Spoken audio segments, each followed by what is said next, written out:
بسم الله الرحمن الرحيم. الحمد لله رب العالمين، والصلاة والسلام على رسوله الكريم. أما بعد، قال النبي صلى الله عليه وسلم: لكل نبي رفيق، ورفيقي في الجنة عثمان بن عفان رضي الله تعالى عنه. وكما قال عليه الصلاة والسلام: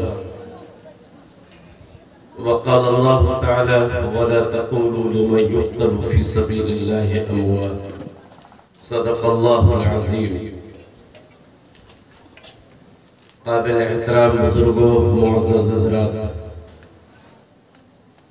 صرف اور صرف آپ حضرات کی محبت میں شرکت ہوئی ہے، ورنہ طبیعت کچھ ایسی تھی کہ 2-3 بجے رات تک رات گزری اور کچھ پریشانی کا مسئلہ اور پروگرام دوپہر کر ابھی شام سے آپ حضرات تقاریر سے مستفیض ہوئے، مختلف عنوان پر مختلف گوشوں کی طرف اشارہ ہوا۔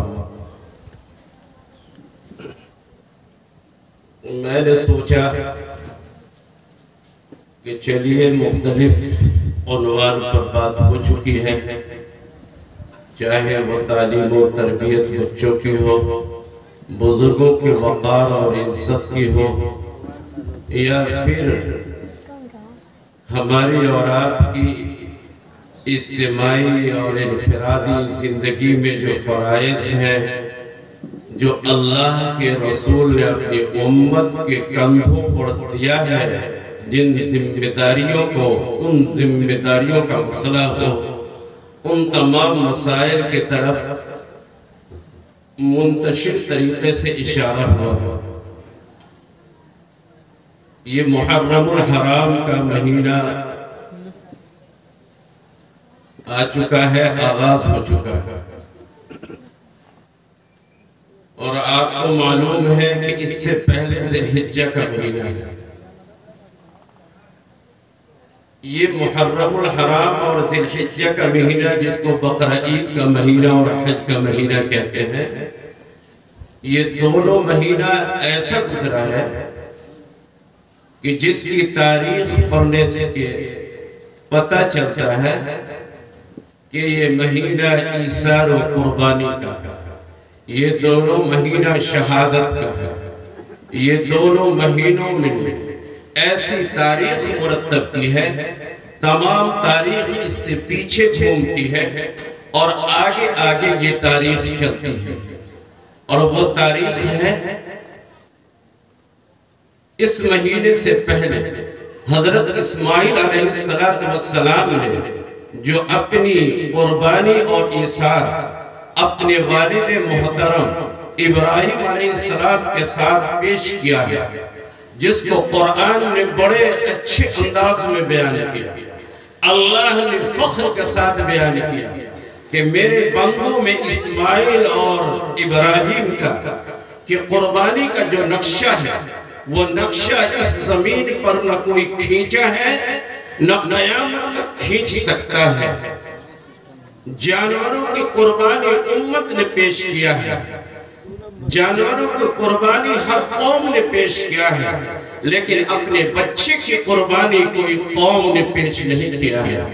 اس زمین پر کسی دھرم اور کسی مذہب کے لوگوں نے اپنے فرد اور اپنے چہیتے لاڈلے کو گلے پر چھڑی چلا دے، صرف اس لیے میرا رب راضی ہو جائے، میرا فرزند قتل ہو جائے، شہید ہو جائے، لیکن میرا رب اگر راضی ہو جائے تو یہ سستا سودا ہے، یہ بچہ قربان ہو سکتا ہے۔ میرا رب اگر راضی ہو جائے تو میرے لیے بہت بڑی دولت ہے۔ یہ چیز کسی قوم نے پیش نہیں کیا، کسی تاریخ نے نہیں بیان کیا، کسی مذاہب کے وید ہو یا کسی مذاہب کی کتابیں ہو، انجیل و زبور ہو کہیں بھی یہ مثال پیش نہیں کیا ہے۔ اگر پیش کیا ہے تو حضرت ابراہیم اور اسماعیل علیہ السلام نے پیش کیا، جس کو اللہ نے ایسا بیان کر دیا کہ وہ بیان ایسا کہ سورج کی طرح چمک رہا ہے کہ فرمایا فَلَمَّا أَسْلَمَ وَتَلَّهُ لِلْجَبِينِ۔ دوسری قربانی اسی ذی الحجہ کے مہینے میں ایسی پیش ہوئی ہے جو قربانی اپنی عزت و وقار کو قربان کر دیا، اپنی مملکت کو قربان کر دیا، اپنی خلافت کو قربان کر دیا، اپنی جان کی شہادت دے دیا، لیکن روضہ رسول اور حجر رسول، مقام رسول، مدینہ منورہ کو چھوڑنے پر وہ راضی نہ ہوئے۔ میری جان لے لو، میری خلافت لے لو، میری حکومت لے لو، میرے جان و مال کو لے لو، یہاں تک کہ مجھے شہید کر جاؤ، لیکن اگر کہو کہ مدینہ چھوڑ دو تو میں اپنے یار غار اور اپنے رسول کی جو حجر مبارک کی محبت ہے، ان کے زمانے کی جو محبت ہے، جو رفاقت ہے، لوگوں میں اس کو نہیں چھوڑ سکتا۔ اللہ کے رسول نے اس لیے فرمایا تھا، جس وقت حضرت عثمان زندہ تھے، عمر فاروق زندہ تھے، ابو بکر زندہ تھے، میں جو بیان کر رہا ہوں وہ آپ کے اسلامی تاریخ کا ایک حصہ ہے، اس کو یاد رکھنا چاہیے۔ محرم الحرام میں حضرت حسین کربلا کا صرف یاد نہیں، یہ ہماری بے وفاداری نہیں ہے۔ اگر شہادت کے معاملے میں اگر بیان ہو تو جہاں پر حضرت حسین سے جتنی عقیدت اور محبت اور ایمانی جذبہ ہے، وہاں پر حضرت ابو بکر صدیق سے، وہاں پر حضرت عثمان سے بھی ہے، وہاں پر حضرت حمزہ سے بھی ہے، وہاں پر حضرت علی رضی اللہ تعالیٰ عنہ سے بھی ہے۔ اس لیے ہمارے تمام پڑھے لکھے لوگوں کو بھی چاہیے کہ تمام لوگوں کی شہادت کی تاریخ پڑھئیے، تمام لوگوں کی تاریخ کی شہادت کو سنائیے، تمام لوگوں کی شہادت کو سرائیے اور لوگوں کو کہیے کہ یہ بھی ہمارے اسلام کے شہید تھے اور یہ بھی شہادت کا ایک روشن مینار ہے۔ لیکن آج ٹی وی پر جاؤ تو حضرت حسین، ریڈیو پر جاؤ تو حضرت حسین، مسجد کے جمعہ میں خطبہ ہو تو حضرت حسین، میلاد ہو 15 تو 15 میں حضرت حسین۔ کیا اللہ اس کی وجہ سے مغفرت کر دے گا؟ لیکن حضرت عثمان غنی اور عمر فاروق کے بارے میں جب اللہ پوچھ جانے گا کہ بتاؤ میرے نوازے کی شہادت کو بیان کیا، میرے رفیق کی شہادت کو کون بیان کرے؟ حضرت عمر فاروق کے لیے کون روئے گا؟ حضرت علی کے لیے کون روئے گا؟ اس کون جواب دے گا لوگوں؟ اس لیے میں نے ابھی طے کیا، ابھی مسجد میں آ کر حضرت عثمان کی بات آ گئی، میں نے کہا کہ چلیے حضرت عثمان ہی کو بیان کریں گے انشاءاللہ۔ میں نے جو حدیث پڑھی ہے جس میں اللہ کے رسول نے فرمایا لِكُلِّ نَبِيٍّ رَفِيقٌ، ہر نبی کے لیے ایک دوست اور ایک رفیق ہوا کرتا تھا۔ ہر نبی کا ایک رفیق ہے۔ حضرت موسیٰ علیہ السلام نے اپنے بھائی حضرت ہارون کو رفیق بنا لیا، رفیق صبر بنا لیا، رفیق تبلیغ بنا لیا، رفیق جان بنا لیا۔ ہر نبی کا ایک رفیق رہا، ایک دوست رہا، جگری دوست رہا، ہر معاملے میں جگری دوست رہا۔ تو نبی نے فرمایا سنو دوستو، ہر نبی کا اگر دوست ہے دنیا میں بھی اور جنت میں بھی تو سن لو رفیقی میرا دوست فی الجنت، جنت میں میرا دوست اگر کوئی ہوگا تو عثمان بن عفان، حضرت عثمان غنی رضی اللہ تعالیٰ عنہ میرے دوست ہوں گے، جن کی عظمت اتنی، اور یہ لفظ صرف دوستی کو اشارہ نہیں کرتا ہے، دوستی کا اعلان تو کرتا ہی ہے کہ حضرت عثمان اور نبی میں کتنی رفاقت محبت اور کتنی معیت اور کتنی ہی قربت تھی. رشتہ داری کا تو چھوڑ دیجیے، دو بیٹی حضرت عثمان غنی کے نکاح، ایک بیٹی نہیں، دو بیٹی. ایک بیٹی کا انتقال ہوا، دوسری بیٹی کو نکاح میں حضرت نبی کریم علیہ السلام نے دیا. اس لیے ان کا لقب ہے ذی النورین، دو نور والے. نبی کی بیٹی کو نور کہا گیا، اس لیے دو نور والے. یہ لقب ہے حضرت عثمان غنی کا، دوسرے صحابہ کا یہ لقب نہیں، یاد رکھیے گا. تو نبی سے قربت سسر اور داماد کا بھی ہے. اس کے باوجود قربت ایسی کہ آپ نے فرمایا کہ وہ صرف داماد ہی داماد نہیں، میرا رفیق بھی ہے، اور رفاقت کا اعلان بھی کیا، اور ساتھ ساتھ یہ بھی کہا حضرت عثمان جنتی ہے. اس لیے کہا کہ رفیقی فی الجنت، جنت میں میرے دوست ہوں گے. اور میرا نبی کسی کو جنتی کہہ دے، اس کو دوزخ میں کوئی ڈال نہیں سکتا. اللہ کی رحمت اس پر نازل ہوگی، اللہ کا بھی فیصلہ. نبی کی زبان سے جو بات نکلتی ہے وہ اللہ کی طرف سے نکلتی ہے، اور اللہ کا جو فیصلہ ہوتا ہے وہی نبی کی زبان سے نکلتی ہے. یاد رکھیے گا، یہی وجہ ہے من یطع اللہ والرسول، رسول اور اللہ کی اطاعت ایک ہے. جو اللہ کی اطاعت کر لیا وہ رسول کی بھی اطاعت ہے، جو رسول کی اطاعت کر لیا وہ اللہ کی اطاعت ہے. جو نبی کی بات مان لیا وہ اللہ کی بات مان لیا، جو اللہ کی بات مان لیا وہ نبی کی بھی بات مان لیا.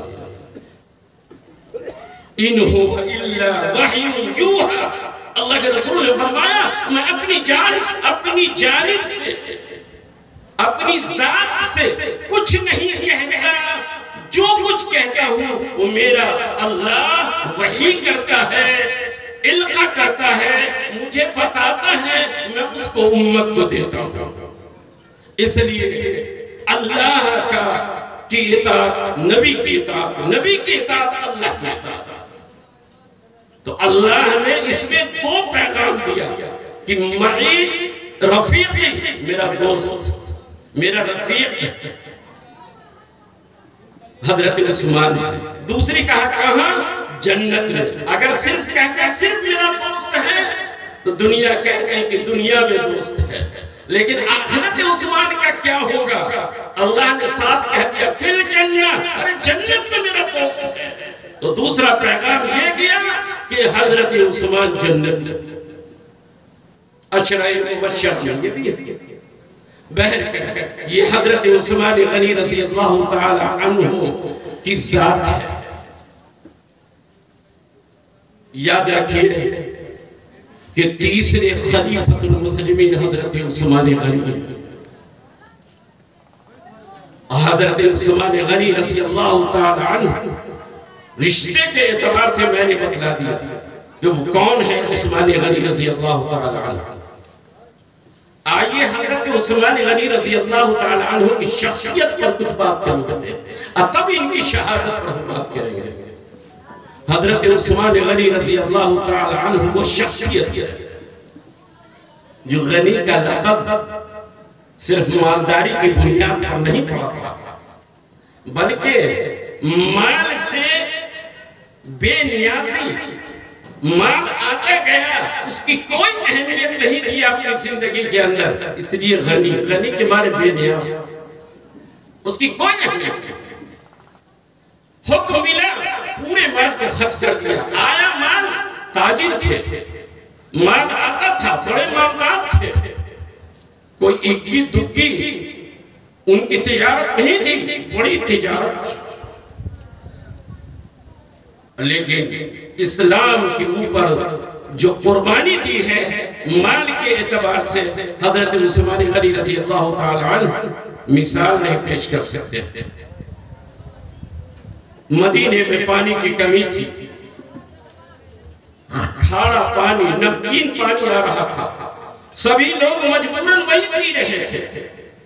جو حج کرنے کے لیے گئے ہیں وہ مدینے جب جنگ جبل احد کی طرف جاتے ہیں اسی راستے میں ایک کنواں ملتا ہے جو اب کو ڈھانک دیا گیا ہے، اب چالو نہیں ہے۔ میں نے دیکھا ہے اس کنویں کا نام ہے بیر روحہ۔ کیا نام ہے؟ بیر روحہ، یاد رکھیے گا، حضرت عثمان غنی نے جو خریدا تھا۔ بیر روحہ، اسی کنویں سے قدرتی طور پر پانی میٹھا ملتا تھا، اور وہ یہودی کا کنواں تھا۔ اور اس کنویں پر جب لائن لگتی تھی میٹھا پانی پینے کے لیے، تو چونکہ یہودی کا تھا، یہودی کی عورتیں یا یہودی کے مرد جب تمام پانی سے فارغ ہو جاتے، تب بیچارے مسلمان بچیوں کو یا بچوں کو کا نمبر آتا، اور اگر کوئی یہودی زبردستی اس کو بھی پیچھے کر دیتا تو کوئی کہہ نہیں سکتا تھا، چونکہ اس کی ملکیت تھی۔ تو اس سے کنویں کا پانی حاصل کرتے تھے۔ نبی کا گزر ہوا، آپ صلی اللہ علیہ وسلم نے جب دیکھا کہ میری امت اور میرے ساتھیوں کی بچیوں کا یہ مسئلہ ہے کہ کنویں کے پانی کے لیے ترس رہے ہیں، اور ان کو جب 2-2 گھنٹہ 4-4 گھنٹہ جب لائن میں نمبر ملتا ہے تو وہ کنویں کا پانی حاصل کرتے ہیں۔ دل میں طرف ہوئی نبی کی، اور نبی کے دل میں طرف ہو تو اللہ کے نزدیک کیا معاملہ ہوا۔ اللہ کے رسول نے اپنے ساتھیوں کے نزدیک، صحابہ ساتھی کو کہتے ہیں، تذکرہ فرمایا، کاش وہ کنواں اگر کسی مسلمان کی ملکیت میں اگر آ جاتی تو یہ مرحلہ طے ہو جاتا کہ ہماری بچیاں یا ہمارے بچے یا ہمارے بزرگ جو جاتے ہیں وہ پیچھے رہتے ہیں اور یہودیوں کا برچسپ رہتا ہے۔ حضرت عثمان غنی کے آپ کان میں پڑی، حضرت عثمان غنی کو آپ نے حکم نہیں کیا تھا۔ دوستو یاد رکھیے، ایمان کا تقاضا یہی ہے کہ جب ایمان کی ضرورت اور شریعت کا تقاضا جب آپ کے ذہن میں آ جائے تو آپ کو بیدار ہو جانا چاہیے، اس انتظار میں نہ رہنا چاہیے کہ عبداللہ کو یہ بات کہی جا رہی ہے یا عبد الرحمن کو کہی جا رہی ہے یا کسی اور کو کہی جا رہی ہے۔ ہر مومن کا ایمان میں ولولہ ہونا چاہیے، جب اللہ کے رسول کی شریعت کا تقاضا ہے تو میں کام آ جاؤں گا۔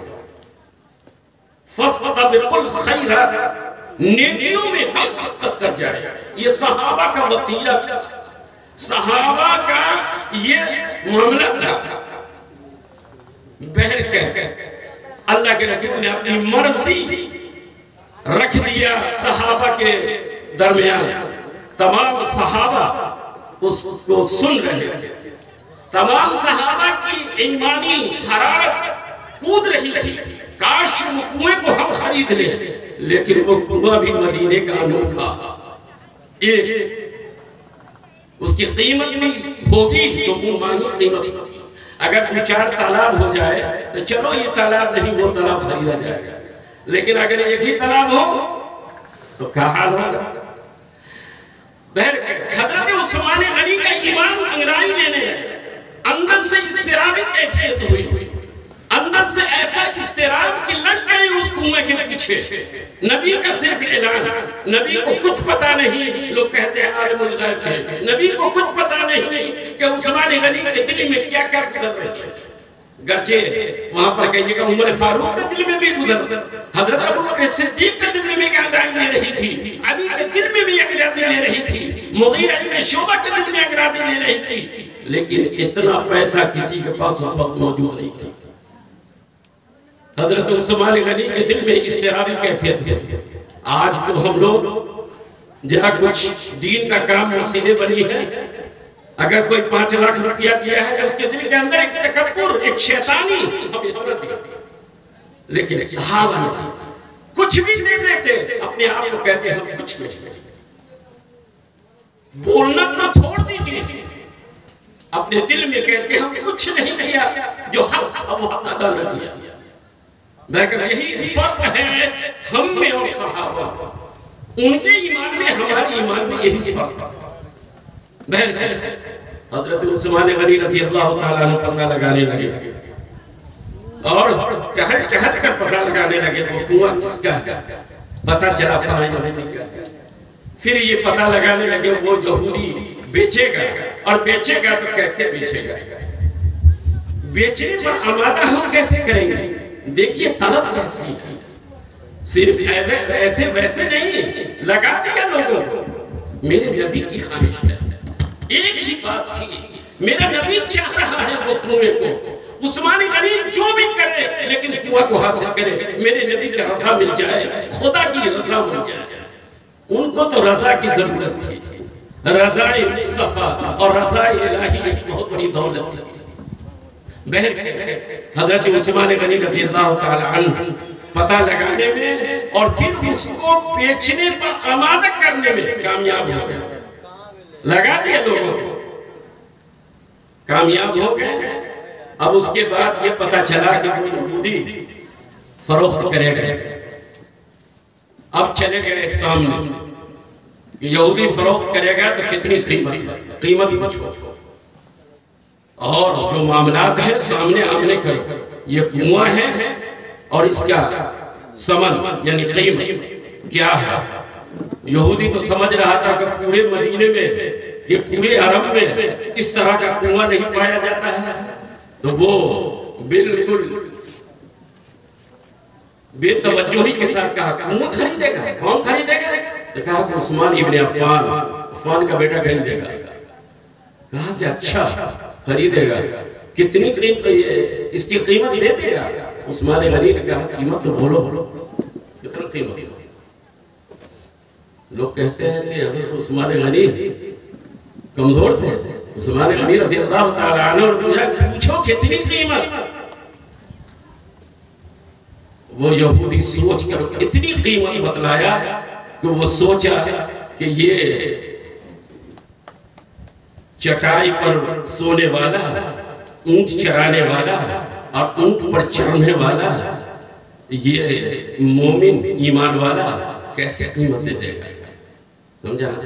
وہ جو کچھ بولا حضرت عثمان غنی یہ بھی کہنے کے لیے نہیں گئے کہ بھائی اس میں $50 کم کر دو یا $25 کم کر دو یا 50 ریال کم کر دو، کچھ نہیں۔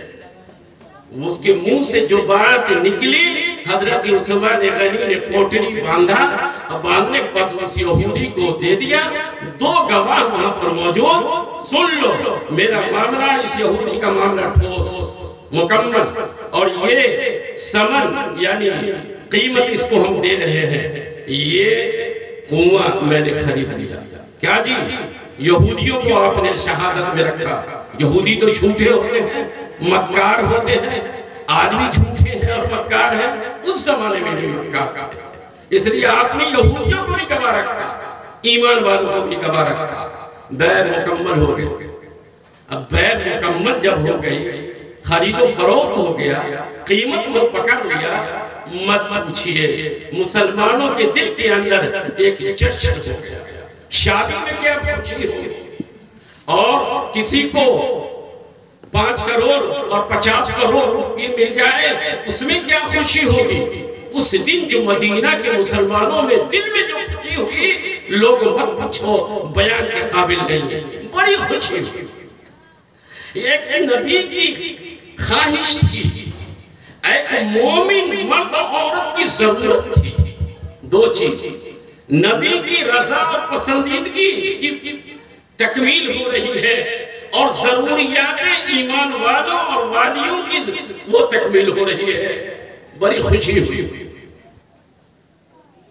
حضرت عثمان غنی ڈھول نہیں بجایا کہ میں نے بڑا کمال کر دیا، نہ لوگوں کے نزدیک بیان کرنے کے لیے گئے کہ دیکھو میں نے یہ تارا توڑ کے لیا ہے۔ خدا کی قسم حضرت عثمان غنی خاموش، جیسے کچھ کیا ہی نہیں۔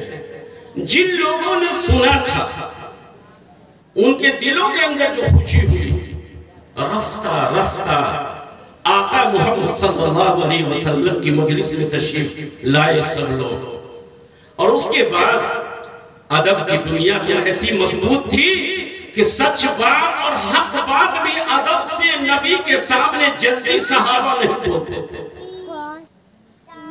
اس لیے قرآن نے ادب سکھایا تھا، یا ایہا الذین آمنوا لا ترفعوا اصواتکم فوق صوت النبی، اے لوگوں سن لو، نبی کی آواز پر تمہاری آواز بلند نہ ہو پائے، اونچی آواز سے مت بولنا۔ ان کی مسجد میں اور ان کے مجلس میں اور ان کی جماعت میں اتنا ادب تھا کہ اگر کچھ پوچھیں اور نبی کی آواز پر ہماری آواز اگر زور سے ہو جائے تو بے ادبی ہو۔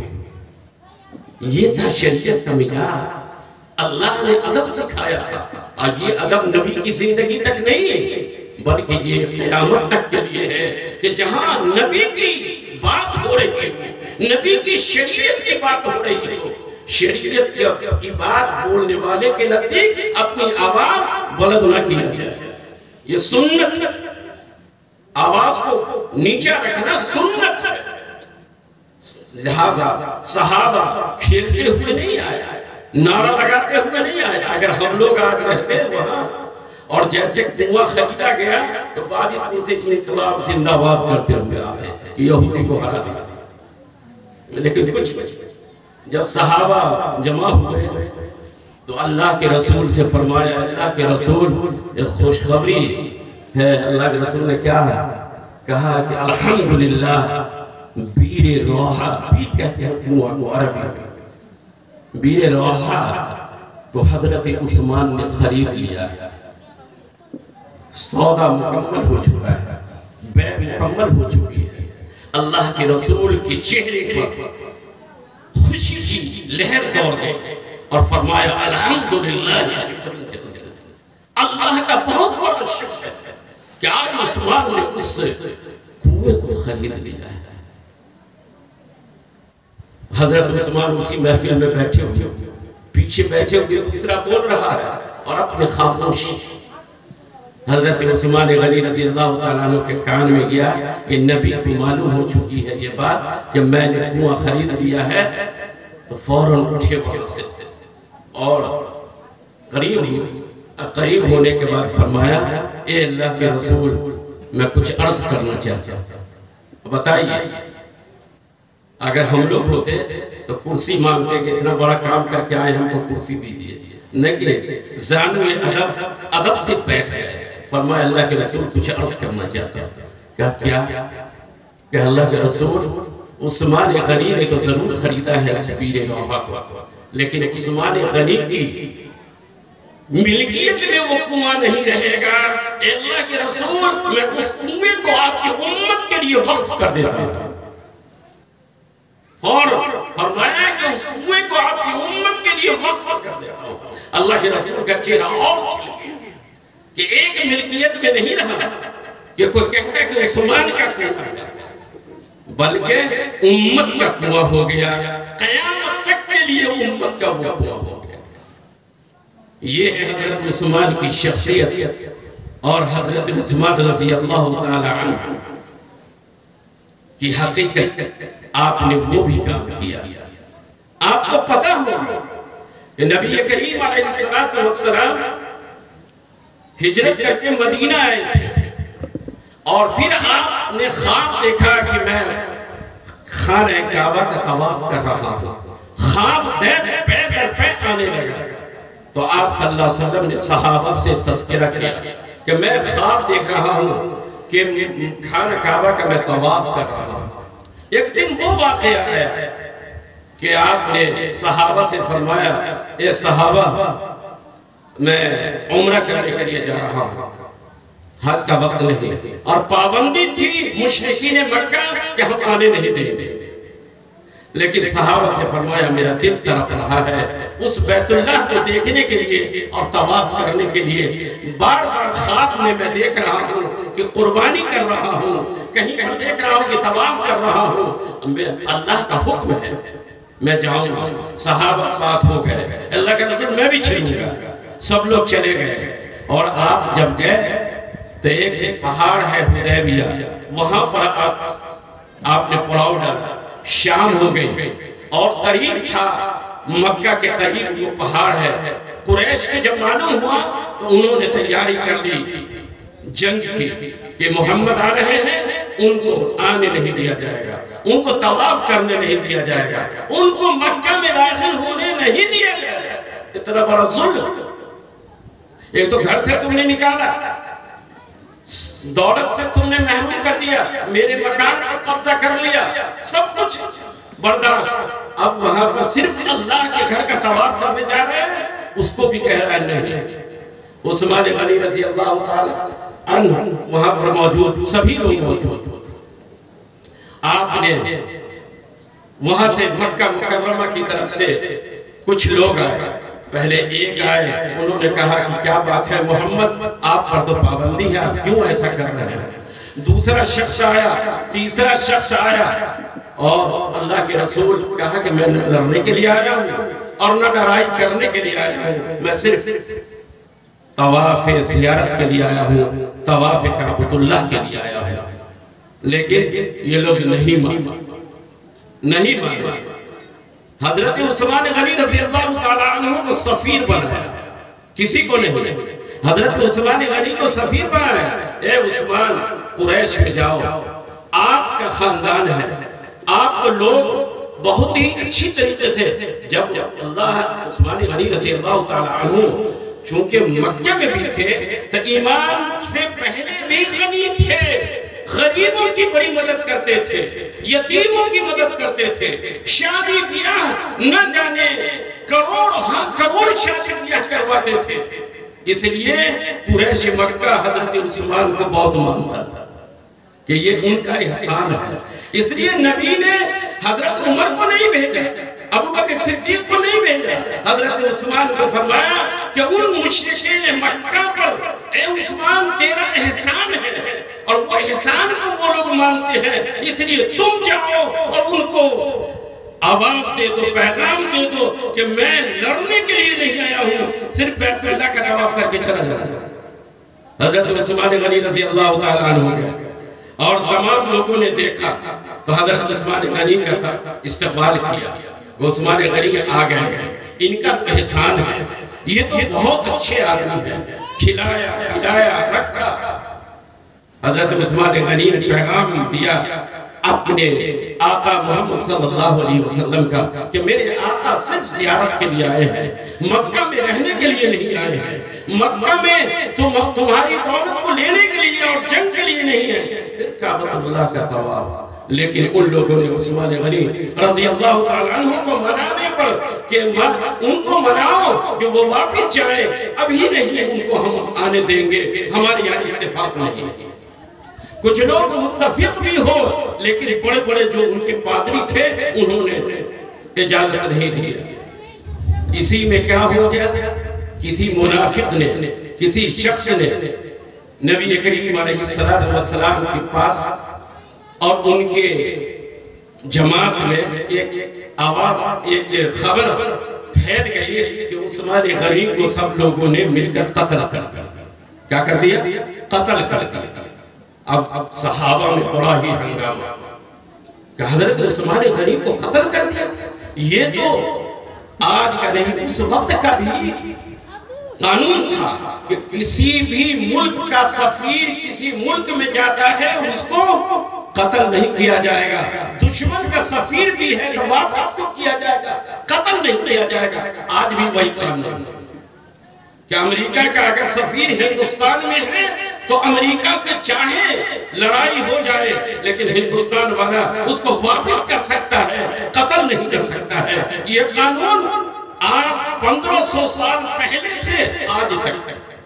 اللہ کے رسول کو جب معلوم ہوا انہوں نے کہا کہ شریعت تو الگ چیز، لیکن انسانیت کا جو قانون ہے کہ کسی کے سفیر کو کوئی قتل نہیں کرتا، میرے سفیر کو مکہ والوں نے قتل کر دیا ہے، اس عثمان کے خون کا بدلہ ہم لے کر گئے۔ اللہ کے رسول بڑے جذبات میں آ گئے۔ ایک بیری کا پیڑ تھا، بعض لوگ کہتے ہیں کیکر کا پیڑ تھا، بڑا ہی سایہ دار تھا، وہاں پر نبی بیٹھے ہوئے تھے، پہاڑ حدیبیہ کا پہاڑ تھا، فیکر کے درخت کے نیچے بیٹھ گئے، صحابہ کو بلایا، اور صحابہ کو بلانے کے بعد آپ صلی اللہ علیہ وسلم نے سب سے بیعت لیا، سب کے ہاتھ رکھا۔ یہاں پر بھی ایک بات کہہ دیں کہ سب کی بیعت ہو رہی ہے، حضرت عثمان نہیں ہے، تو ان کی بیعت کون کرے گا؟ تو نبی نے اپنے ہاتھ دائیں ہاتھ کو اپنے بائیں ہاتھ پر رکھ کر کہا کہ لو عثمان غنی کی بیعت ہم کرتے ہیں۔ نبی عثمان غنی کے نام پر اپنا ہاتھ رکھ رہے ہیں، عثمان غنی کا ہاتھ بیعت ہم کر رہے ہیں، اور تمام صحابہ سے بیعت لیا کہ عہد کرو کہ عثمان غنی کے خون کا بدلہ ہم لیں گے۔ تمام صحابہ نے کہا یا رسول اللہ ہم تیار ہیں، عثمان غنی کا بدلہ ہم ضرور لیں گے۔ اسی کو اللہ نے سورہ حشر میں بیان کیا، لَقَدْ رَضِيَ اللَّهُ عَنِ الْمُؤْمِنِينَ إِذْ يُبَايِعُونَكَ تَحْتَ الشَّجَرَةِ، اللہ راضی ہو گیا ان بیعت سے جو بیعت ایک درخت کے نیچے اللہ لے رہا تھا۔ اللہ اکبر، کتنی اہمیت ہے عثمان غنی کی، کتنی عظمت ہے عثمان غنی کی کہ اللہ نے عثمان غنی کی قتل کی افواہ پر جو بیعت لیا، اللہ نے قرآن میں اس کو بیان کر دیا، اللہ نے اس کو بیان کر دیا۔ اس کے بعد کچھ وقت جب گزرا تو جب مکہ سے کچھ لوگ آئے کہ اس کو صلح کر دیا جائے، مکہ والوں کی طرف سے لاش میں 3 آدمی آئے تھے۔ حضرت اللہ کے رسول نے فرمایا کہ عثمان غنی ہمارا کہاں ہے؟ فرمایا اللہ کے رسول، اے اللہ کے رسول تو نہیں مانتے تھے، اے ابن محمد بن عبداللہ، آپ کا عثمان مکے میں ہے، آپ کہیں تو بلا دا۔ کہا کہ عثمان زندہ ہے؟ فرمایا ہاں زندہ ہے۔ یہ افواہ پھیلی تھی۔ یہاں پر بھی جو لوگ کہتے ہیں کہ میرا نبی عالم الغیب ہے، اگر میرا نبی عالم الغیب ہوتا تو بیعت رضوان کیسے ہوتا؟ بیعت رضوان تو غلط ہو جائے گا۔ بہرکہ اس طرف میں نہیں جانا چاہتا ہوں۔ بہرکہ اللہ کے رسول سے آئے صلح کرنے کے لیے، اے اللہ کے رسول آپ ایسا کیجئے، آپ واپس چلے جائیے اور عہد کر اور معاہدہ ہو جائے، اور فلاں وقت میں آپ آئیے، فلاں سال میں آپ آئیے، لیکن یہ سال آپ واپس چلے جائیے۔ صلح کیا، صلح بھی ایسا رکھا کہ نبی نے تو مان لیا، لیکن حضرت عمر کی تلوار چمک گئی تھی کہ یہ صلح کیا ہو رہا ہے، یہ تو ہم دب رہے ہیں، ہمارے نبی دب کر صلح کر رہے ہیں، لیکن نبی کے سامنے کوئی بول سکتا ہے؟ ہم لوگوں کا وقت ہے کہ اگر عقل مند لوگ، اہل علم لوگ کوئی بات طے کر لیں تو کوئی آدمی کھڑا ہوگا کہ نہیں اس کو ہم نہیں مانتے، لیکن اللہ کی ہاں سب جتنے صحابہ تھے سب کو دل سے بات اچھی نہیں لگ رہی تھی۔ کیا واپس چلے جائیں؟ ٹھیک ہے ہم واپس چلے جائیں، مان لیا۔ کیا اب دوسری شرط کیا تھی کہ آپ اگلے سال آئیں، آپ کے ہاتھ میں کوئی تلوار نہیں رہے، کوئی اسلحہ نہیں رہے، آپ خالی نہتے ہاتھ آئیں۔ اللہ کے رسول نے کہا چل بات مان لیا۔ تیسری شرط کیا تھی؟ اللہ کے رسول سنیے، آج کے بعد سے میرے یہاں کا کوئی آدمی چاہے مسلمان بن کر آپ کے پاس جائے یا یہودی بن کر جائے، اس کو واپس کرنا پڑے گا، لیکن آپ کا کوئی آدمی ہمارے یہاں آوے گا تو اس کو ہم واپس نہیں کریں گے۔ دب کے ہوا کہ نہیں ہوا کہ آپ آئیے تو کچھ نہیں لگے، آپ آئیے تو بالکل طواف کر کے چلے جائیے، اور آپ کا آدمی آئے تو ہم اس کو جانے نہیں دیں گے، میرا آدمی جائے تو آپ کو واپس ہونا ہے۔ بالکل لگتا ہے دب کے کر رہے ہیں۔ حضرت عمر فاروق کا اندر کا ایمان اتنا تڑپ رہا تھا لیکن بول نہیں سکتے تھے، لیکن باہر جا کر اتنا تڑپ رہے تھے یہ کیا ہو رہا ہے، اسلام کو دبنے کے لیے نہیں آیا، لیکن اللہ کا رسول تو جان رہا تھا کہ یہ دبنا نہیں ہے، یہ تو ترقی ہے۔ اللہ نے فرمایا یہ دب کر جو لوگ سمجھ رہے ہیں یہ دبی نہیں، اِنَّا فَتَحْنَا لَكَ فَتَحًا مُبِينًا، یہ صلح فتح ہے۔ آپ آپ جائیے اللہ نکالے گا راستہ، آپ فتح مبین بن کر آئیے گا۔ وہی ہوا کہ آپ تو چلے گئے اور اس کے بعد معاملہ یہی ٹیڑھا ہو گیا، اور یہیں پر ایک واقعہ ہے کہ صلح ہو رہا ہے، اور یہ صلح ہو رہا ہے کہ ہمارا آدمی چلا جائے تو واپس نہیں، یہ واپس کرنا ہوگا، آپ کا آدمی آ جائے تو صلح نہیں۔ ایک مسلمان ہو گیا تھا، ہاتھ میں مشرکین نے ہتھکڑی باندھ دیا تھا، اور ابھی معاہدہ پورا نہیں ہوا۔ ان کو پتا چلا کہ معاہدہ ہو رہا ہے کہ آپ کا آدمی اگر آئے گا تو ہم واپس کر دیں گے، میرا آدمی جائے تو گھسیٹتے ہوئے دوڑتے ہوئے چلے آئے۔ اے اللہ کے نبی، ایمان میں رکھتا ہوں، مجھے ہاتھ میں ہتھکڑی ہے، ابھی معاہدہ نہیں ہوا ہے مکمل، اے اللہ کے رسول میں آپ کے ساتھ جانا چاہتا ہوں۔ اللہ کے رسول نے فرمایا دل میں تو بڑی غم، آنکھ میں آنسو کہ میرا ایمان والا ہتھکڑی پہن کر آیا ہے کہ آپ مجھے لیتے چاہیے، لیکن اللہ کے رسول نے فرمایا معاہدہ ہو چکا ہے، ہاں میں کہتا ہوں، اس لیے تم اس کے آدمی ہو، گرچہ ایمان کے اعتبار سے میرا آدمی، تو واپس چلا جا، اللہ تیرا راستہ نکالے۔ کہا اے اللہ کے رسول، میری مشقت اور میری مصیبت کو آپ دیکھ لیجئے ہتھکڑی میں، اور میرے زخم کو دیکھ لیجئے، میرے اوپر کیا گزر رہی ہے دیکھ لیجئے اے اللہ کے رسول، لیکن آپ کہہ رہے ہیں تم چلے جاؤ، تو یہ میرے لیے حکم ہے، یہ اطاعت ہے، میں جا جاؤں۔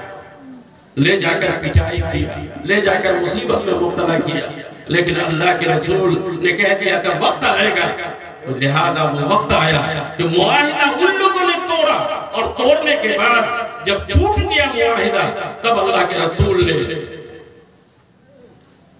فتح مکہ کا اعلان کر دیا۔ اس وقت 10 لاکھ صحابہ ہو گئے، صلح حدیبیہ میں 10 لاکھ نہیں تھے، 10 لاکھ صحابہ، اور اللہ نے حکم کر دیا اے نبی اب جائیے فتح مکہ کے لیے جائیے، اگر وہ مقابلے میں آتا ہے تو اس سے آپ جہاد کرتا، لیکن آپ جائیے۔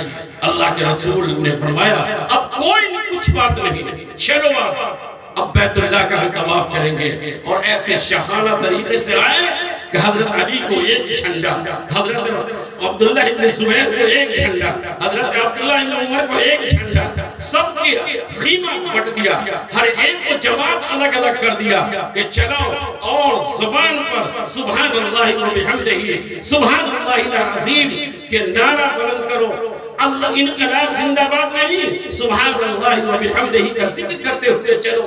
اور اللہ نے وہ مرغوبیت اور وہ مغلوبیت ان لوگوں میں دے دیا کہ سب اپنے گھر بار کو چھوڑ کر بھاگے۔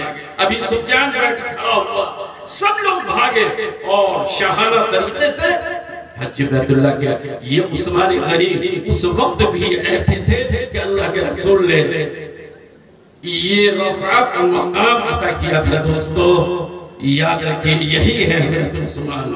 حضرت عثمان کی مناقب اور ان کی منقبت اور ان کی عظمت پر تو بہت ساری روایت یاد آ رہی ہے، لیکن وقت کا بھی خیال میں کر رہا ہوں۔ حضرت عثمان غنی خلیفۃ المسلمین بنائے گئے اللہ کے رسول کے بعد، تیسرے خلیفہ بنے، حکومت بڑی اچھی چلی، اور بہت اچھے ڈھنگ سے آپ نے ایمان والوں کے نزدیک، اور وہ بھی آپ یاد رکھیے جس زمانے میں غزوہ احزاب ہوا تھا جس میں سب کو کہا تھا کہ سب لاؤ، تو حضرت عثمان غنی نے کیا لا کر دیا تھا وہ بھی آپ کو ہوگا۔ اس دن تو حضرت ابو بکر صدیق یہی کہہ رہے تھے کہ شاید میں آگے بڑھوں گا، اور عمر فاروق بھی یہی کہہ رہے تھے ہم آگے بڑھیں گے۔ عثمان غنی ہر معاملے میں آگے بڑھتے ہیں۔ حضرت عثمان غنی رضی اللہ تعالیٰ عنہ نے سب کچھ اس دن نچھاور کیا، جو بھی اسباب تھے، جو بھی گھر میں تھا سب، اور پوچھا کس کیا کہا اللہ کے رسول کو چھوڑ کر آیا ہو۔ بڑی قربانی حضرت عثمان غنی کی۔ بہرکیف حضرت عثمان غنی خلیفۃ المسلمین، اس وقت ایک گروپ نکلا جس کو کہتے ہیں سبائی فرقہ۔ حضرت عثمان غنی رضی اللہ تعالی عنہ کی مخالفت، اور انہوں نے یہ طے کر لیا کہ عثمان غنی کو خلیفہ ہم رہنے نہیں دیں گے، عثمان غنی کے خلاف ہم آواز بلند کریں گے اور عثمان غنی کو خلافت سے ہم نکالیں گے۔ بڑے بڑے صحابہ موجود، لیکن یہ فرقہ نہ ایمان والا تھا، صرف منافقت تھی اور اللہ کے رسول کا خوف اور اطاعت نہیں تھی، لیکن مضبوط فرقہ بن گیا۔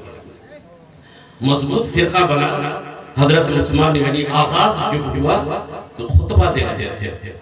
اس زمانے میں خلیفۃ المسلمین ہی نماز پڑھاتے تھے، خطبہ دیتے تھے۔ خطبہ دیتے دیتے ایک شخص اٹھا حضرت عثمان غنی کو خطبہ کے درمیان ٹوک دیا، اے عثمان غنی خطبہ دینا بند کر۔ اتنا کہنا تھا کہ دوسری طرف سوائی بیٹھا ہوا تھا، انہوں نے آواز لگایا ہاں خطبہ دینا بند کرو، انہوں نے کہا خطبہ دینا بند کرو۔ حضرت عثمان غنی خطبہ دے رہے ہیں، کیا پتا کہ یہ ہمارا دشمن ہے، یہ اسلام کا دشمن ہے، لیکن خطبہ دیتے رہے، خطبہ دیتے رہے۔ لیکن خطبہ دینے کے بعد خطبہ ہی کے وقت میں انہوں نے پتھر بازی کر دی۔ مسجد نبوی، نبی کا حجرہ، اور عثمان غنی خطبہ دے رہے ہیں، اب پتھر برس رہا ہے، پتھر برس رہا ہے۔ عثمان غنی رضی اللہ تعالیٰ عنہ خطبہ دیتے رہے، خطبہ دیتے رہے، لیکن پتھر اتنا لگا کہ اس منبر سے گش آ کر گر گئے۔ لوگوں نے اٹھایا حضرت عثمان غنی رضی اللہ تعالیٰ عنہ، اس کے بعد بات چلی کہ نماز ہم پڑھانے نہیں دیں گے، لیکن نماز اس دن حضرت عثمان غنی نے پڑھایا۔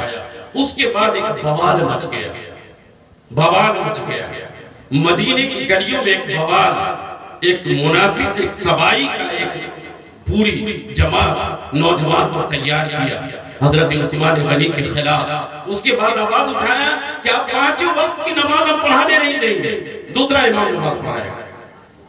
یہ سبائی کی حقیقت ہے کہ آج بھی ہم لوگ آپس میں اختلاف کرتے ہیں اور کسی کے منبر و محراب یا کسی کی توہین کرتے ہیں۔ یہ سبائی فرقہ کیا طریقہ ہے؟ یہ طریقہ نہیں ہوتا۔ بہرکہ حضرت عثمان غنی نے کہا ٹھیک ہے نماز ہم نہیں پڑھائیں گے، اور نماز پڑھتے ہیں۔ کچھ دن ہوا تو یہ اعلان ہو گیا کہ حضرت عثمان غنی کو مسجد نبوی میں نماز نہیں پڑھنے دیں گے۔ لیکن یاد رکھیے گا کہ جب نبی کریم علیہ السلام تشریف لے گئے تھے تو زمین چھوٹی تھی، جو آپ کو معلوم ہوگا کہ 2 یتیم بچے کی زمین تھی جس کو آپ نے خریدا تھا، وہ چھوٹی تھی جس میں آپ نے مسجد کی تعمیر کیا تھا۔ لیکن وہی حضرت عثمان غنی ہے کہ دل میں بات آئی کہ مسجد چھوٹی ہے، ان کو بڑی کیا جائے، تو چاروں طرف کی زمین کو حضرت عثمان نے تنہا خریدا تھا، اور خریدنے کے بعد مسجد میں وقف کیا گیا۔ وقف وہاں سے آیا ہے۔ حضرت عثمان غنی پہلی شخصیت ہے کہ مسجد نبوی کے لیے زمین وقف کر دیا، یہ بھی ان کی حقیقت ہے۔ تو مسجد بڑی حضرت عثمان غنی رضی اللہ تعالیٰ عنہ کے نماز بند کر دیا، نماز، اور ان کی مسجد ان کی زمین کی ہوئی، لیکن ان کو کہا جا رہا کہ نماز پڑھنے نہیں دیا جائے گا۔ حضرت عثمان غنی نے کہا ٹھیک ہے نماز نہیں پڑھنے، تو آپ اپنے دارالخلافہ میں ہی نماز پڑھنے لگے۔ جب پڑھنے لگے کچھ دن گزرا تو اعلان ہوا کہ لوگوں سن لو، کوئی بھی عثمان غنی کے یہاں کھانا نہیں پہنچائے گا، بالکل نظر بند کر دو۔ یہ بھی برداشت کیا۔ کچھ دن گزرا تو اعلان ہوا کہ لوگوں سن لو، عثمان غنی کے یہاں ایک قطرہ پانی نہیں جانے چاہیے۔ ان کے یہاں کول وغیرہ نہیں تھا، باہر سے پانی آتا تھا، ویسے بھی مدینے میں پانی تو کنویں سے آتا، پانی بند کر دیا۔ اب یہ سب جب ہوا تو حضرت علی کو رہا نہیں گیا، حضرت حسین اور حسن کو رہا نہیں گیا، مغیرہ ابن شعبہ کو رہا نہیں گیا، بڑے بڑے صحابہ موجود تھے۔ انہوں نے حضرت عثمان غنی سے جا کر مشورہ کیا، اے خلیفۃ المسلمین، اگر آپ حکم کر دیں تو ہم جہاد کرنے کے لیے تیار ہیں، ان سبائیوں کو ہم سبق سکھائیں گے، یا امیر المومنین آپ حکم کر دیجئے۔ لیکن آپ نے کہا سنو، میرے آقا سامنے سو رہے ہیں. عثمان کی وجہ سے مدینے میں اگر قتل و قتال ہو جائے, جہاد ہو جائے, قیامت کے دن میرا آقا اگر پوچھ جانے اے عثمان تیری وجہ سے میرے مدینے میں قتل و غارت ہوئی ہے, میں کیا جواب دوں گا؟ اس لیے قتل و غارت نہ کرو. اللہ اکبر. مصیبت اٹھا رہے ہیں, پانی بند ہو گیا, کھانا بند ہو گیا, لیکن لوگ پوچھ رہے ہیں کہ یہ مقابلہ کریں گے. نہ مقابلہ نہ کرنا. حضرت علی کو رہا نہیں کیا. حضرت علی ایک مرتبہ ہمت کیے اور مسجد میں پانی بھرا اور اس کے بعد چلے گئے کہ میرا خلیفہ پیاسا ہے. دروازے تک پہنچ گئے لیکن وہ مجرم اور وہ ظالم لوگ حضرت علی کو چاروں طرف سے گھیر لیا. اے علی یہ کیا کر رہے ہیں؟ کہا کہ پانی پلانے کے لیے جا رہا ہوں. کہا نہیں پلانے. لیکن ایک طرف حضرت خلیفۃ المسلمین کو حکم سے کوئی کام ہوتا. خلیفۃ المسلمین کہہ رہے ہیں کہ جھگڑا نہ کرو, جہاد نہ کرو. وہیں پر پانی روک دیا. حضرت علی واپس چلے گئے اور اپنا امامہ کو کھول کر اور حضرت عثمان غنی کے آنگن میں پھینک دیا تاکہ پتہ چلے کہ میں پانی لے کر آیا تھا لیکن مجھے روکا گیا ہے, یہ میرا امامہ ہے. دیکھیں اپنی محبت کا اظہار حضرت علی نے کیا. اور اس کے بعد پھر آگے بڑھنے کے بعد پتہ یہ چلا کہ یہ لوگ اور زیادہ میٹنگ پر میٹنگ ہو رہی ہے اور لوگوں حضرت حسین کا بیان کرنے والے کہ 3 دن تک پانی بند کر دیا گیا کربلا کے میدان میں. کوئی کہتے ہیں 10 دن بند کیا گیا, پیاسے رہے میرے نبی کے نواسا. لیکن کبھی سنا ہے کہ نبی کے داماد حضرت عثمان نے 40 دن کھانا پانی کچھ نہیں کھایا؟ کتنا؟ 40 دن. حضرت حسین تو 3 دن اور 10 دن. لیکن میرا خلیفۃ المسلمین عثمان غنی 40 دن پیاسے رہے. لوگوں نے ایک مرتبہ پوچھا جا کر اے خلیفۃ المسلمین پیاس لگتی ہے تو آپ کیا کرتے ہیں؟ ذرا جواب سنیے خلیفۃ المسلمین کا. حضرت خلیفۃ المسلمین نے فرمایا عثمان غنی لوگوں سن لو, جب پیاس تڑپاتی ہے مجھے میں قرآن کی تلاوت کرتا ہوں, جب تلاوت کرتا ہوں تو کچھ تلاوت کرنے کے بعد میری پیاس ختم ہو جاتی ہے. یہ ہے عثمان غنی کی تلاوت کہ اگر کھانا مانگو تو تلاوت سے مل رہی ہے اور پانی مانگو تو تلاوت سے مل رہی ہے. معمولی چیز نہیں ہے قرآن کریم اور اس کی تلاوت. آج لوگ ہم تلاوت کرتے ہیں تو پیاس لگتی ہے, امت کو تلاوت کرنے میں پیاس لگتی ہے. عثمان غنی کو پیاس بجھتی تھی, پانی ملتا تھا. عثمان غنی کا قول ہے کہ میری پیاس بجھتی ہے تو تلاوت قرآن سے. لہذا یہ 40 دن بھی گزرتا تھا. 40 دن کے بعد پتہ یہ چلا کہ اب ان کا آخری قدم ہے کہ ان کو قتل کر دو. کیا کر دو؟ قتل کر دو. حضرت علی کو پتہ چلا.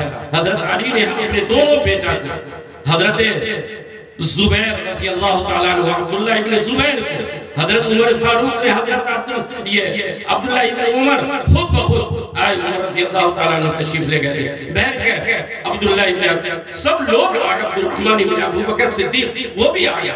سب کے فرزندہ حضرت ابو بکر صدیق کے لاڈلے, عمر فاروق کے لاڈلے, حضرت علی کے نواسا دونوں, اور اس کے بعد حضرت زبیر کے نوجوان طبقہ آ گیا حضرت عثمان غنی رضی اللہ تعالیٰ عنہ کے دروازے پر اور کہا کہ خبردار اگر ان کے گھر میں اگر کوئی گھسے گا اور ان کے قتل کرنے کے لیے اگر کوئی جائے گا تو پہلے مجھ سے مقابلہ کرو. حضرت علی نے فرمایا اے حسین سن لو, آج تمہاری تربیت ہے کہ تم دیکھ لو کہ تیرا یہ آبا و اجداد عثمان غنی کیسے پانی پیاسا رہتا ہے, کیسے شہادت دیتا ہے.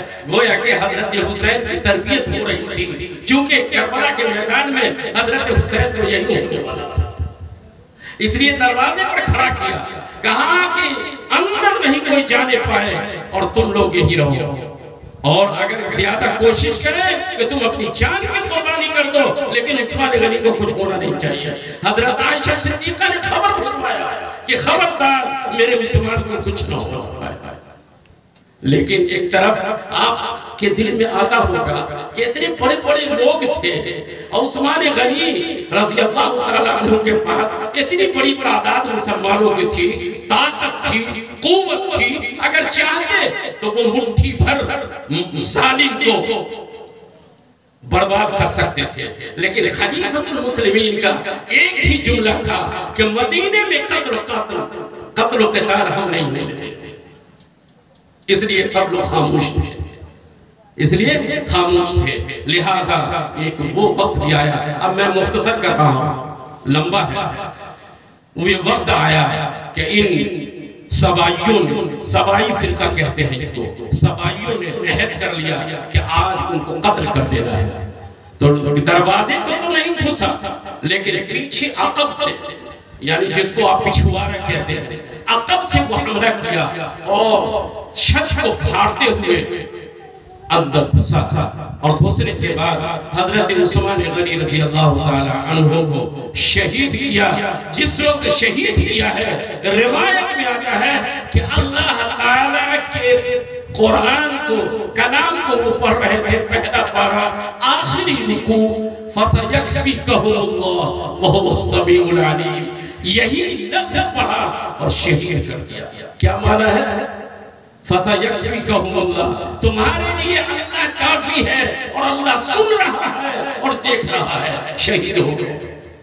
یہ لفظ کہہ کر شہادت پایا، اس کے بعد حرام مچ گیا۔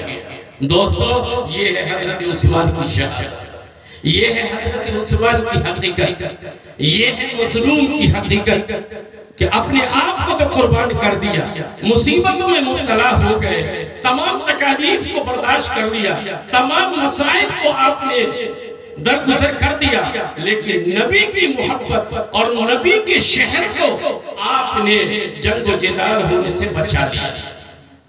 اور ایک بات اور کہ نبی حضرت عثمان غنی رضی اللہ تعالی عنہ نبی کریم علیہ السلام کے بارے میں، جیسے حضرت مغیرہ ابن شعبہ، انہوں نے کہا، جا کر مشورہ دیا، اے عثمان غنی، اے خلیفۃ المسلمین، میرا مشورہ ہے۔ کیا مشورہ ہے؟ تین چیز ہم بیان کر رہے ہیں، اور لوگوں کا یہی مشورہ تھا، یا تو آپ مقابلہ کے لیے آپ حکم کر دیجئے تو مدینے سے ان کو ہم صاف کر دیں گے۔ دوسرا مشورہ یہ ہے کہ آپ مکہ مکرمہ چلے جائیں، اور مکہ میں آپ رہیں گے تو آپ کی بڑی عزت ہوگی۔ اب تیسرا مشورہ یہ ہے کہ حضرت معاویہ شام میں ہے، شام ایک ملک ہے، آج بھی ہے، حضرت معاویہ وہاں گورنر تھے، حضرت معاویہ حضرت شام میں ہے، آپ کو ہم اپنے طور پر نکال لیتے ہیں، آپ کو کچھ نہیں ہوگا، آپ شام چلے جائیے، آپ کی جان بچ جائے گی، آپ میرے خلیفہ ہیں، خلیفہ المسلمین ہیں۔ حضرت عثمان غنی رضی اللہ تعالیٰ عنہ نے فرمایا، سنو، میں شام بھی نہیں جاؤں گا اپنی جان بچانے کے لیے، میں مکہ نہیں جاؤں گا، کیونکہ مکہ میں نے نبی سے سنا ہے کہ اگر مکہ میں کسی کی وجہ سے کوئی بات یعنی جھگڑا فساد ہوتا ہے تو قیامت تک کے آدھی امت کا جو عذاب ہوگا اس پر عذاب ہوگا، اس لیے مکہ میں نہیں جاؤں گا۔ مکہ میں اگر میری لغزش ہو گئی تو پھر آخرت میں کون جواب دے گا؟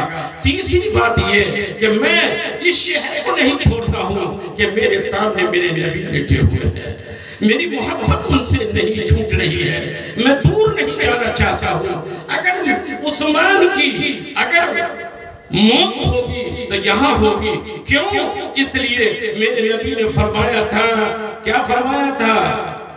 اللہ کے رسول نے فرمایا تھا، من استطاع ان یموت فی المدینہ، اگر جو شخص کوشش کرتا ہے کہ اس کی موت ہو جائے مدینے میں، فلیمت، تو وہ مدینے ہی میں موت کو تلاش کرے، اللہ سے دعا کرے۔ اس لیے مدینے میں جس کی موت ہوتی ہے اس کی شفاعت میں کروں گا۔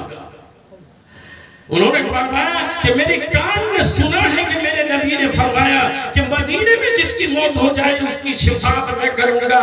تو اگر عثمان کی موت اگر مدینے میں ہوتی ہے تو آخرت میں عثمان کی شفاعت میرا نبی ہے. اس لیے میں شام نہیں جاؤں گا, میں مکہ نہیں جاؤں گا. دوستو یہ ہے ایمان, یہ ہے عثمان غنی, اور یہ ہے عثمان غنی کی شہادت. آخر کا شہادت کا جام پی لیا, شریعت کو نہیں چھوڑا, نبی کی محبت کو نہیں چھوڑا, نبی کی نزدیکی اور رفاقت کو نہیں چھوڑا. یہ ہے عثمان غنی کی شخصیت. دو ہے کہ اللہ تعالیٰ حضرت عثمان غنی کے درجات کو بلند کرے, ان کی شہادت کو قبول فرمائے, اور انہی کی شہادت اور ان کی شریعت کے ساتھ جتنی قربانیاں ہیں جو آج ہم لوگ ایمان والے ہیں, جو بھی کچھ ایمان والے ہیں, ان حضرات کے صدقے ہیں جو ایمان والے ہیں.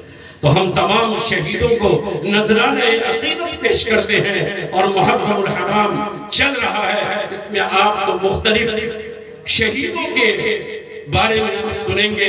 اور میں گزارش کروں گا اپنے مولانا حضرات سے بھی کہ آپ کبھی بھی تقریر کریں تو ایک موضوع, ایک شہید کو اٹھائیے اور ان کی پوری زندگی کو کھنگال لیجئے, تاکہ لوگ سمجھیں کہ حضرت عثمان غنی ہیں تو وہ کیا ہے, حضرت حسین ہیں تو کیا ہے, حضرت علی ہیں تو کیا ہے. آپ ان کی پوری تاریخ پڑھ کے ان کو بتائیے. اللہ سے دعا ہے اللہ تعالیٰ کہنے سے زیادہ, سننے سے زیادہ اور کہنے سے زیادہ عمل کی توفیق عطا فرمائے. وآخر دعوانا ان الحمدللہ رب العالمین. درود شریف.